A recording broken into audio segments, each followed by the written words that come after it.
Tonight, drugs deaths in Scotland reach a record high. Scotland's shame, the highest ever number of drugs-related deaths, worse than any other part of the EU. Drugs deaths are up by 10%. The Scottish Government is... It's an issue which has plagued Scotland for decades.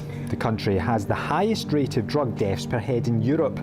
In a bid to deal with the crisis, the UK's first official consumption room for illegal drugs, including heroin and cocaine, has opened in Glasgow.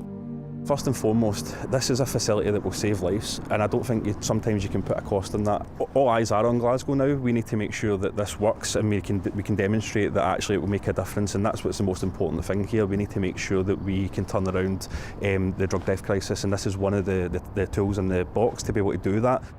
The facility known as the Thistle will accommodate up to 30 service users at a time and cost £2.3 million each year. It's designed to reduce fatal and non-fatal overdoses by providing a safe and clean place for people to use drugs and to encourage them to get further support. This isn't about us managing somebody's drug and alcohol use, this is about reducing the harm from that drug and alcohol use. There are other parts of this service in this building that will provide care and treatment, and if people want access to that, we can facilitate that. This is about reducing the harms people are suffering, so it's not about us trying to manage the amount of time somebody injects, it's about helping them manage how they do that more safely. We've got to see this as contributing towards the overall national mission on reducing drugs deaths. I don't think this is a silver bullet, but I think it will help. I think it will help to provide the support and the assistance, the medical intervention, the advice and the counselling that individuals who are dependent on drugs will require.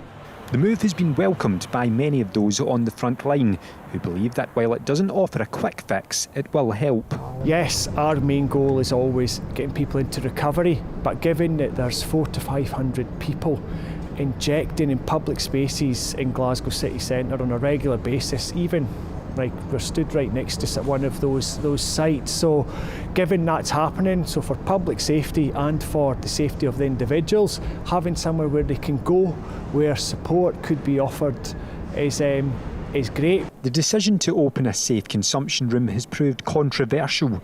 Some believe it's the wrong approach and the focus should be more on rehab and prevention. How do you measure the success of a place like this? Is it less deaths? I don't think we'll see any real dent in the drug deaths. You know, most people who are dying in Scotland use drugs in their own home and they use alone.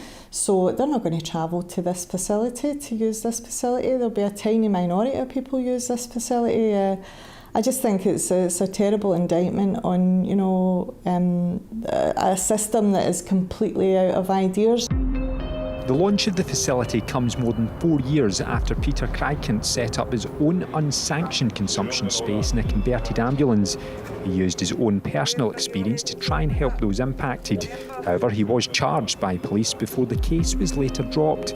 The new consumption room has been made possible after the Lord Advocate announced it would not be in the public interest to prosecute anyone using it. Key issues for people who use drugs will be, will I be able to use this facility without fear of police involvement and criminality against me? And I think what we've been able to agree with the Lord Advocate is that people can use this facility and use the street drugs inside this facility without prosecution. And it's very important that we're able to convey that message to the people that we want to use this service, and they can use this service in confidence.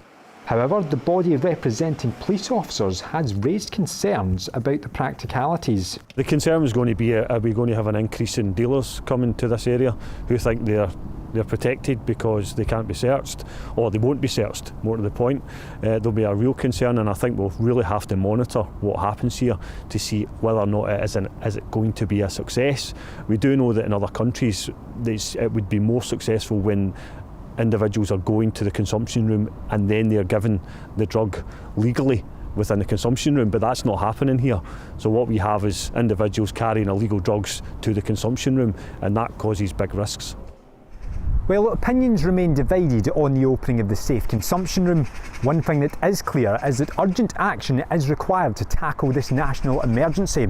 Ultimately, it will be the drug death figures which decide whether this approach will be successful or not.